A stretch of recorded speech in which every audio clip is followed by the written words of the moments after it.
This is the Louie T Network.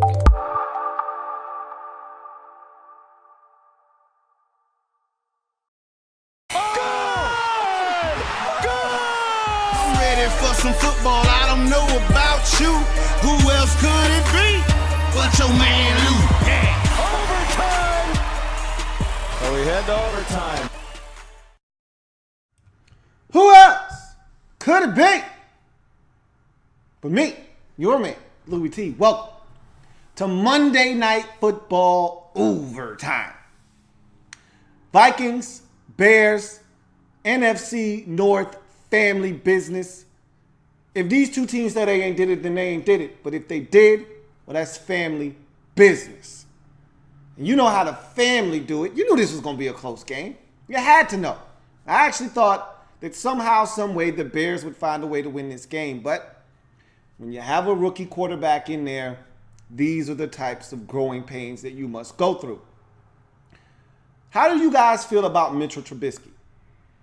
First NFL start.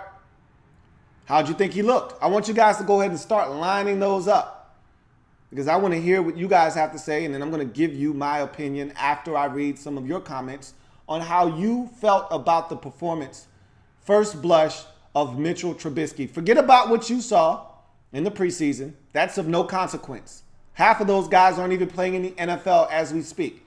I don't want to hear about what he did in the preseason. That was against second and third string guys that aren't even in the league anymore. What was your initial thoughts on what you saw tonight from Mitchell Trubisky? You guys wanted him in there. He got in there. What did you see? I want to hear from you guys. I'll start taking those, so start lining those up. Use the hashtag LouieTLive to have your comment read on the air. Start lining those Mitchell Trubisky assessments up, because I want to hear from you guys as to how you felt number 10 performed tonight in his first career NFL start. And after I read a few of those, I'll give you my thoughts on Mitchell, because that's what this was all about. Okay, we can sit here and talk about the Bears are a bad football team. They're 1-4. They're not going to win a ton of games this season. I think they're going to win about 3 or 4 more games when it's all said and done. We already know what this is. John Fox may not make it out of this offseason, but we already know what this is. All right. Bottom line is, it's about the quarterback at this point now. You made the move. You went away from Mike Glennon. You put in Mitchell Trubisky. I want to hear what you guys think. So we'll talk about that here in a second. We're not going to make this all about the Bears and Mitchell Trubisky. They lost the game. Okay. We're going to talk about the Minnesota Vikings and how they were able to go on the road and get it done. It was not pretty. Doesn't need to be. Just gritty in a dub, especially in the division where all bets are off. Doesn't matter how bad the team is you're playing. If it's a divisional game, doesn't matter. These teams know each other. That's why it's family business. You know how family business goes. So hats off to the Vikings for going into a hostile environment and finding a way to win in a place where they don't have a lot of success. They struggle. That's why I thought they were going to lose this game, because they struggle in Soldier Field. And they found a way to get it done. Again, wasn't pretty. Sam Bradford was not ready to play tonight, should not have played tonight. He tried to gut it out. Luckily enough, they were able to go and make the smart move and take him out of the game, because you could see he was struggling. And had he stayed in the game, they would have lost this game. So, and he probably would have further injured himself. Let's be honest with ourselves. He couldn't protect himself. He didn't need to be in there. And he tried to give it a go. But Case Keenum was the right way to go. And they get it done 20-17, do the Minnesota Vikings via a gift from the officials and the rookie quarterback, Mitchell Trubisky, that everybody wanted to see. So, and with that being said, welcome to Monday Night Football Overtime. Of course, I'm your set man, Louie T. Thank you for joining me on this program. If you haven't already done so, subscribe to the Louie T Network for more great content in 2017 and beyond. We're changing the game. I want you to help us do that by simply hitting that subscribe button and becoming a member of the Louie T Network. I've got a number of social media platforms. They're all right there scrolling across the screen, with the exception of one, my Instagram. All of them, however, are down in the description below. So make yourself acquainted with those and get in tune and in sync to what's going on here on the Louie T Network via those social media outlets. And also, you can donate to this channel via PayPal. That is the link that you see in front of you. You can also access that link via the description box down below, just like the links to those social media platforms as well. So if you can donate, please do so. If you can't, all I ask is that you continue to support the channel as you have already done, and continue to like and share the videos. And so let's jump into this breakdown. I want to start with the Vikings, who moved to 3-2 on the season and keep pace with the Detroit Lions in second place behind the 4-1 Green Bay Packers in the NFC North with a 20-17 victory over the now 1-4 Chicago Bears. Tough, hard-fought game. Your starting quarterback, Sam Bradford, returns, but early on we can tell he's not ready to go. He's not even 60%, okay? After he took a couple of shots, he was hobbling, and you could tell that he really was begging for someone to come and get him. He wasn't going to take himself out of this game. He wanted to show how tough he was. He wanted to show his teammates that he was committed, and that's fine. But it was up to the coaching staff. It was up to Mike Zimmer to say, hey, man, appreciate your service tonight. You gave us everything you had, but we're going to go with Case, man. We're going to roll with Case because you can't move, man. You're done tonight. Thank you. Thank you for going out there and being a warrior. But we're going to roll with Case moving forward. And they did that right before the halftime break. And Case Keenum came out and played excellent football in the second half. And like I said, you got to have good backup quarterbacks in this league. Case Keenum, not a starting NFL quarterback. I will kill you until the cows come home if Case Keenum is your starting quarterback. But if Case Keenum is your backup quarterback, I can live with that. You got to be able to keep your team afloat. And with Case Keenum in the game this season, this team is 2-2. Now, he's 1-2 as a starter this year, but I'm, for all intents and purposes, counting this game as well. I'm throwing that in under his resume of this season, and he's 2-2 for this Vikings team. And that's the definition of keeping your team afloat while the starter gets healthy. And what they effectively done here by putting Sam Bradford in is that they move back the point at which he'll be healthy enough to come back and play full time. So I didn't like the decision here. If this guy wasn't ready to go, there was no need to rush him to come out and play just to get injured again, and re-aggravate the injury, and now set him back another month, 6 months to possibly the remainder of the season. Who's to say what the severity of the injury is and how much they aggravated that injury tonight. But in any event, Case Keenum is going to be starting for this team for the next 4 weeks, most likely, because of what they did tonight. Instead of allowing Bradford to sit out another 2 or 3 weeks and then be healthy and maybe give them an opportunity, now you put yourself in a position where Case Keenum may have to start for the next 3 to 5, possibly upwards of 6 weeks, because Sam Bradford may have re-aggravated his knee injury. But that's nor here nor there. It's all about getting a win. And that's what the Vikings were able to do tonight. You look at the offense, and I thought Case Keenum came in and managed the game well, especially in the second half. Didn't incomplete many passes. Thought he did a really good job of getting outside the pocket and extending with his legs, being accurate on the move. Also thought that they ran the football extremely well. I didn't expect them to run the football as well as they did against this Bears defense, but when you have as many of the linebackers out, and no play was more indicative of the lack of linebacker play for this Bears team in their current state with all the injuries and the suspension of Danny Trevathan after the Thursday night shot he delivered to Devontae Adams.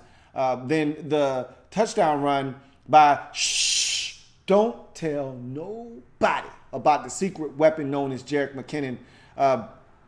That touchdown run that he had, that was about a good 60 yards or so, 70 yards. Those linebackers were clueless on that particular play. The fullback got out to the second level to the linebacker before he even knew what the play was, sealed him inside. The other linebacker, for some strange reason that I can't decipher, froze for a second as if he thought it was play action fake or something. I don't know what he thought was going on, but he got caught in the wash because he didn't get out of his stance fast enough, because he just sat there for like 2 seconds before he decided to go and try to fill the gap. And next thing you know, the kick out block comes, he gets caught in the wash, and off to the races Jerick McKinnon goes, and it's a touchdown. And so they struggled to stop the run at times tonight.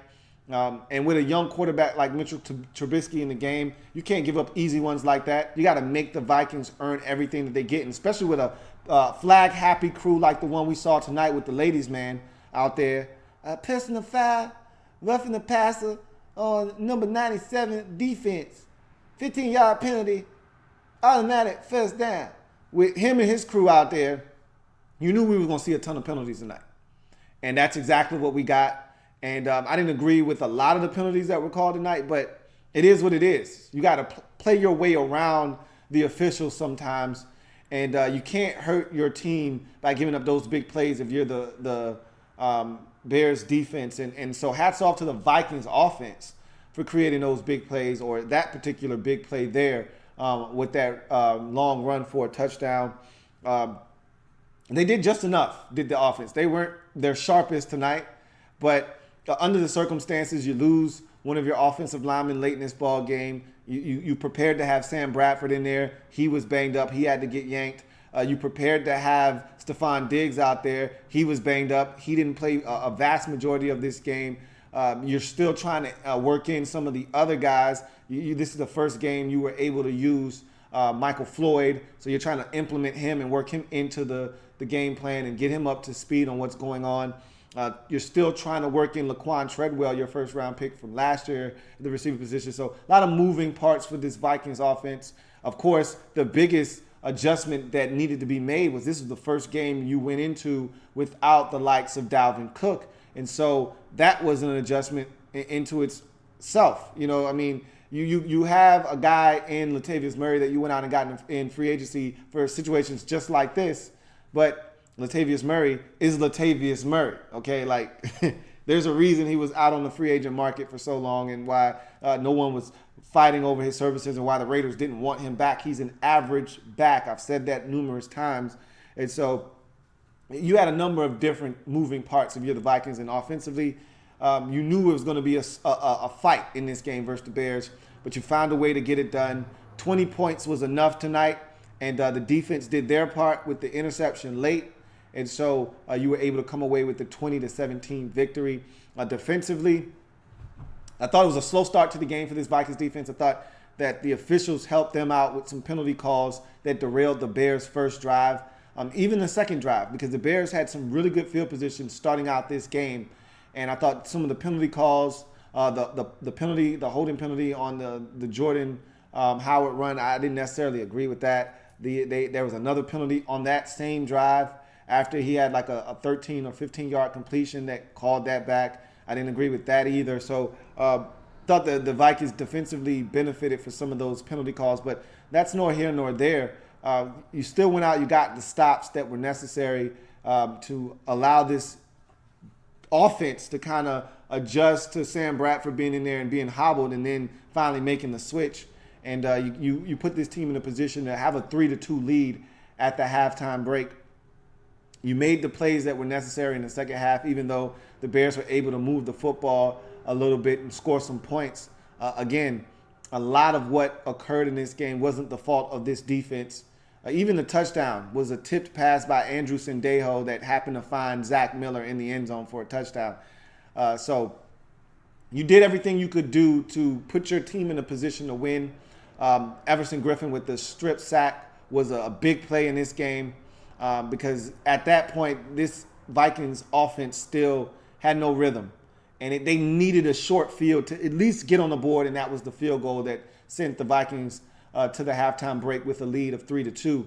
And so that was big, just getting pressure on the young fella and making that internal clock go off a little bit faster after you get sacked and you fumble the football. Now you start looking around, okay, is somebody going to hit me? Maybe I need to get out of here. And so you saw Mitchell Trubisky starting to flee the pocket a lot quicker, rolling out to his right, trying to extend plays with his legs a lot faster, started to bail on plays. There was one blitz on a third down, which was a great run by him.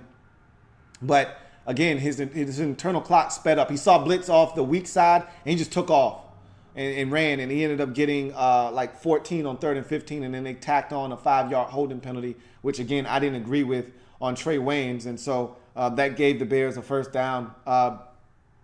There was late in the game, there was a 3rd down and 3 where he gets a high snap, throws off his timing, and if he would have just slowed down, and again, this is why having a rookie in there doesn't benefit you, because nothing is slowed down for him right now. Everything's going at warp speed, and like I said, when you get sacked and you fumble the football, everything speeds up. And so with that high snap, he starts to panic because he realizes this is a 3-step drop ball supposed to be out.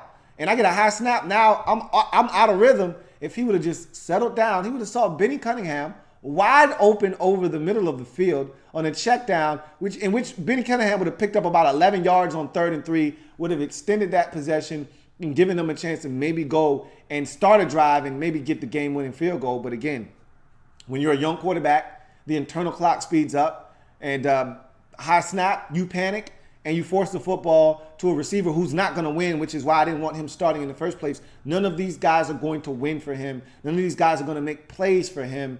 And you saw that throughout the course of the night. And so hats off to this Vikings defense for speeding up a young quarterback's clock, for making him uncomfortable, for making him flush out of the pocket and try to make off-schedule plays, and for doing enough to get this team a victory, a much-needed victory. There are certain teams that even though they're in your division, if they're having a down year, you got to find a way to beat them. You just got to find a way to win. If you're the Vikings and you're trying to have a season, you got to beat the Bears. Home, away, it doesn't matter. You got to find a way. Everybody else is doing it. You got to find a way to beat the Bears. And you did that tonight, and the defense was a huge catalyst in helping you do so. And so hats off to the special teams unit of this Vikings team as well. Thought they did a great job of corralling Tariq Cohen on those punt returns. That guy is so dangerous. So you just got to go in there, and you got to go with a group effort and a group mentality and mindset of, hey, we swarming to him, and we're going to get him down on the ground. And they did that on special teams and on defense. And then Kai Forbath delivering. He had struggled early on. They chronicled that throughout the telecast. And him coming through with that chip shot field goal to win the game, that was huge as well. So in any event, that's the Minnesota Vikings angle. They get the win. They go to 3-2, a much-needed win. We'll see what happens moving forward with this football team. What's the status of Sam Bradford after coming out? And I think he re-aggravated whatever issues he was having with his knee. He exacerbated them tonight by coming out and trying to play. And so shame on the Vikings for putting him out there in that situation when they knew he wasn't ready to go. And it is what it is now. I think is going to set him back. And now you're going to be stuck with Case Keenum for probably another month to possibly longer. We'll see what happens with that. But let's get to the Bears. And I want to go straight to Mitchell Trubisky, and I want to go straight to your comments because really that's what it's about. It's about Mitchell Trubisky. And so I want to see what you guys have to say. BK Soldier 2010 says, Mitch played bad to me. His first career TD came off a tip that was almost intercepted. I feel the same way. I didn't think he played well, and there are not a lot of comments. So this is going to be a nice, quick episode. I can appreciate that. Sean Mack says, looking fly with a new haircut, bro. Hey, I appreciate that, man. I needed it. I was wolfing over here. But to kind of piggyback off of BK Soldier's comment about Mitchell Trubisky, I felt the same way about him. I did not think he looked that impressive tonight. But then again, I had to tell myself, what did I expect? This was the reason I didn't want him to play, is because there's not a good enough supporting cast around him to help him flourish. If anything, they're expecting and they're hoping that he can elevate the level of play of the guys around him by him being a playmaker. But the problem is you still need the guys around you to make plays for you to elevate their play. They still got to be playmakers. Like you look at Deshaun Watson and what he's been able to do. And I think that was the catalyst for them starting him now. Because if they would have looked at Deshaun, if there was no Deshaun Watson and it was only Deshaun Kaiser, they would say, no, Mitchell's going to sit down. He's going to continue to wait behind Glennon, and we're going to continue to allow him to learn and adjust to the speed of the game on the sidelines. We're not going to throw him into the fire yet. But because Deshaun Watson burst onto the scene and has done what he's done, now everybody's like, hey, I want a Deshaun Watson. I want my guy to be Deshaun Watson, so I want to put him in and see if he can't give us a spark like Watson's done for the Texans. Well, guess what? The Texans actually have talent. That's the difference. They're putting him into a situation with playmakers that he's going to make better because of his ability to make plays. In the situation and in the situation with Mr. Trubisky in Chicago, the problem is he's not going to make anybody better because those guys aren't good. He didn't have a lot of talent out there. We saw a drop from Deion Sims early in the game when you're trying to get your young rookie quarterback some confidence. The last thing you want to do is drop the football. Saw a drop from Deion Sims.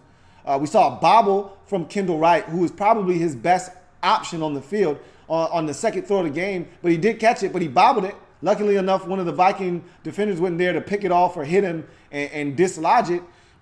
You saw a number of guys not win one-on-one matchups, and Trubisky forcing the football into some tight spaces where, in a week or two that may get picked off, a deflected football into the air, picked off.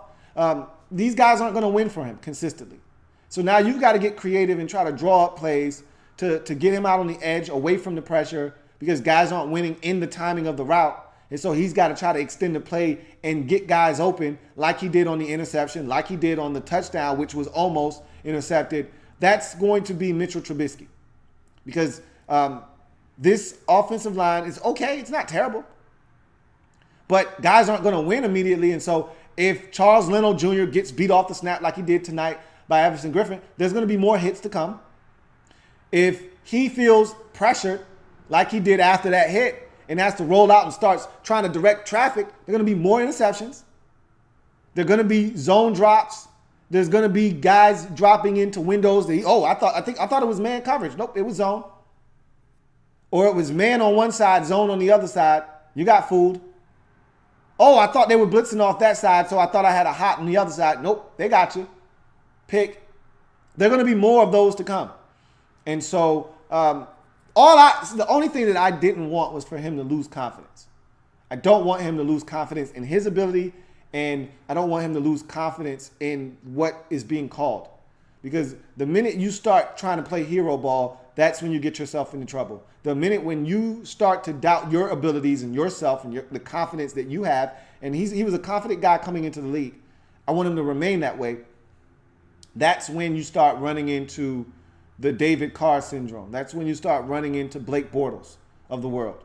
That's when you start getting a Jamarcus Russell. That's when you start getting the Ryan Leafs of the world. That's what I don't want from Mitchell Trubisky. That's what I don't want for the Chicago Bears, who are dying for a quarterback to just take over and be the guy. They're dying for a guy to come over and be their franchise quarterback. They're dying for their version of Aaron Rodgers. They're dying for their version of Matthew Stafford. They're dying for that guy in Chicago. They've been looking for that guy for the longest. They wanted Jay Cutler to be that guy. He wasn't. They are dying for that guy. I hope he is that guy. He didn't look the part of that guy tonight. And it's not all his fault. That's why I didn't want him to play. But in any event, it was good to see Gumby get 2 sacks and put pressure on the quarterback. I hated the call on Gumby late in this football game. For those of you who don't know, Gumby is Leonard Floyd. I hated that holding call late in the game. Did he grab his jersey? Yeah, he grabbed him a little bit, but come on, man. On that particular play, don't call that call. Let these guys decide the outcome of this game on the field. Don't throw your flag there. Make Kyle Forbath have to hit a 45-yard field goal instead of a 27-yard field goal. Don't do that. Don't decide the game with the flag. You already threw enough of them throughout the course of the game as it was. Don't do that. But in any event, it was just good to see some of those guys out there balling. Akeem Hicks is a beast. I don't know why the New Orleans Saints let that man leave. I don't know why, but he's an outstanding football player, and he was playing on one leg, and he was out there putting forth the effort that he did. I was very impressed with him along that defensive line. So they gave it a run with all the injuries, with all the guys that had no business being on the field at the linebacker position. They gave it a run, but it just wasn't good enough. Too many mistakes on the offensive side of football. Mitchell Trubisky with a fumble that cost them 3 points, and an interception that cost them another 3 in the game-winning 3 points. So too many mistakes by the offense in this game. Not enough plays made by either the defense or the offense, and so you lose the game 20-17, drop to 1-4 on the season. And maybe there'll be better days for Mitchell Trubisky ahead, but this was not a great debut, if you ask me. We'll get to any comments that may be out there, and then we'll get out of here. Greg Brewer says, hope you had a good weekend. Looking forward to watching your Skins beat the Niners this weekend. Hopefully that is the case. Captain Spartan 04 says, you said no one saw Pittsburgh losing in Jacksonville when I told you we were in the AFC North preview. I don't remember you telling me that, and you couldn't have foresaw that the Jacksonville Jaguars were going to beat you after the way this season got off to a start. I can't buy that one. You've told me in the past, though, that the Steelers play down to the level of competition. And so if anybody, I would believe if they said that, it would be you. But I don't recall you telling me that. But you might have told me that. I don't, you know, I do so many videos that all these things start to run together. So Greg Brewer says, the matchups this weekend look pretty dull. Any games besides Skins you're looking forward to watching? Haven't looked at the schedule yet, to be honest with you. So I can't really tell you what's going on this week. Captain Spartan 04 says, I know you don't like draft talk this early, but are the Bears looking for a fellow pass rusher for Floyd or help at the wide receiver position? You already answered your own question. You know I don't look at the draft this early, so I can't tell you what they're looking for. It's hard to really size up what a team needs. Obviously, the Bears are going to need receivers. You can't count on Kevin White. That's almost been a proven fact by now. He's in his third season. He's done nothing for you. He hasn't been able to stay healthy. You've got to look elsewhere for a receiver. You like Cameron Meredith, okay, but he's one man. Definitely they're going to need wide receiver help. That's a fact. Could they use another pass rusher? Absolutely. And so, I mean, just use common sense in that situation.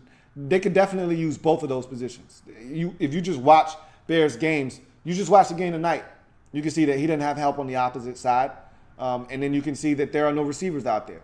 So, I mean, you basically answered your own question there. Eric Villa says, who had a better debut, Deshaun Watson or Trubisky? I mean, one guy won, one guy lost. You tell me who had a better debut.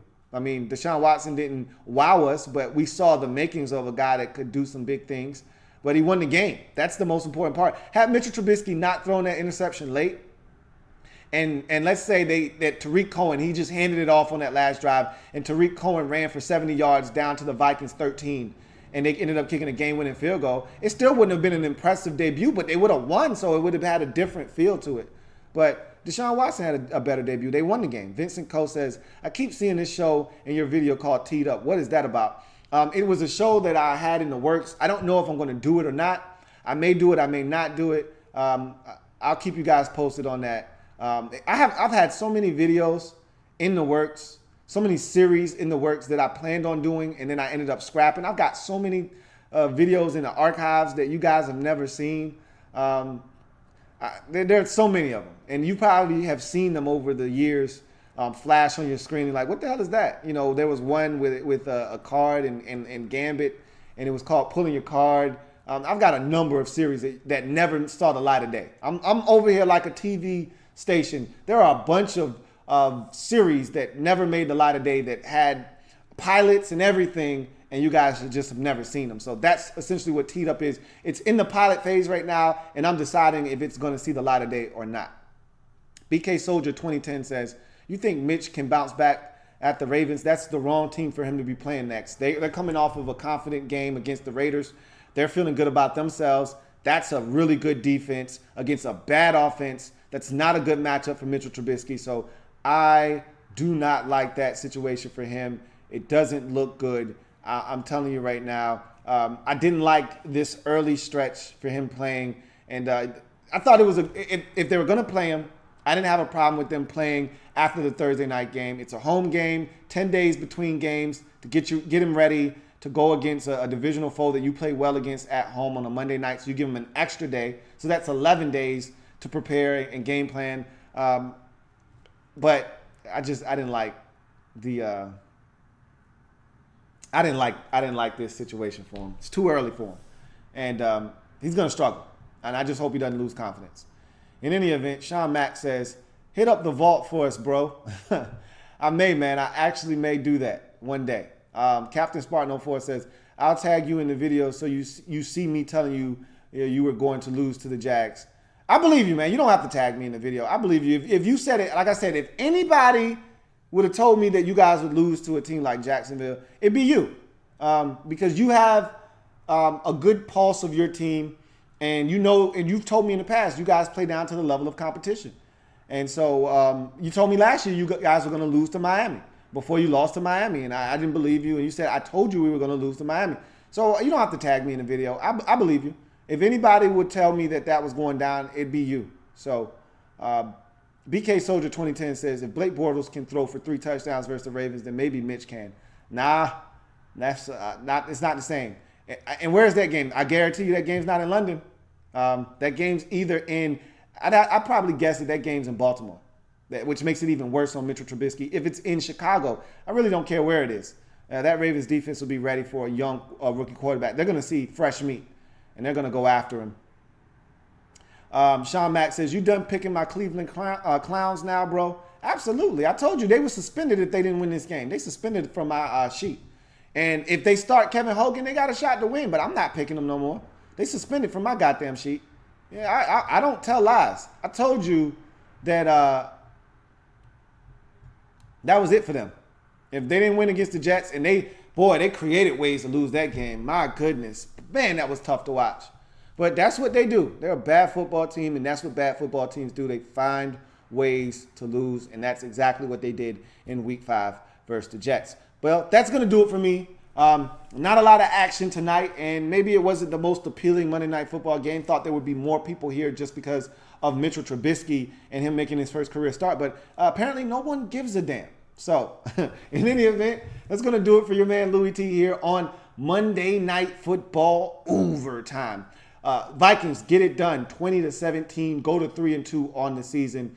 Now are in second place, tied with the Detroit Lions, a game back of the Green Bay Packers, who they'll be taking on coincidentally in week number 6, if I'm not mistaken. So that'll be a huge matchup within the division in the NFC North. Meanwhile, the Bears drop to 1-4 in the division and continue to put a stranglehold on last place in the NFC North. They gave and turned over the reins to their rookie quarterback, Mitchell Trubisky, in this game. It's his ship now. We'll see what he does with this opportunity for the remainder of this season. And hopefully he doesn't get his brains bashed in and he doesn't throw a whole bunch of picks and start to lose confidence. The Ravens, if what you guys are telling me in the comment section, if the Ravens are on the horizon next, that's not looking good for Mitchell Trubisky at all. But we will see. So that's going to do it for your man Louie T here on Monday Night Football Overtime. That's week 5. It's in the books. Looking forward to week 6. Looking forward to being better than I was in week 5. Another rough week for the good guy. And so we'll talk about that on Wednesday on winners and losers. Tomorrow is the Redskins report. We're back like cook crack with the Redskins report as the Redskins come off the bye week looking to bounce back from the loss versus the Chiefs on Monday Night Football against the 0-5 San Francisco 49ers. So we'll talk about the Chiefs game, wrap that up, and move on to the San Francisco 49ers. Hope to see you for that one tomorrow. In any event, if it happens on in the National Football League, whether big or small, we cover it all here on the Louie T Network. Come back and join me as I continue to break down anything and everything. The National Football League. I'm your man Louie T, signing off. I'll see you guys next time. Have a good one. See you on Wednesday or on Tuesday. Whatever you like, I'll be here. You know where to find me. Have a good one.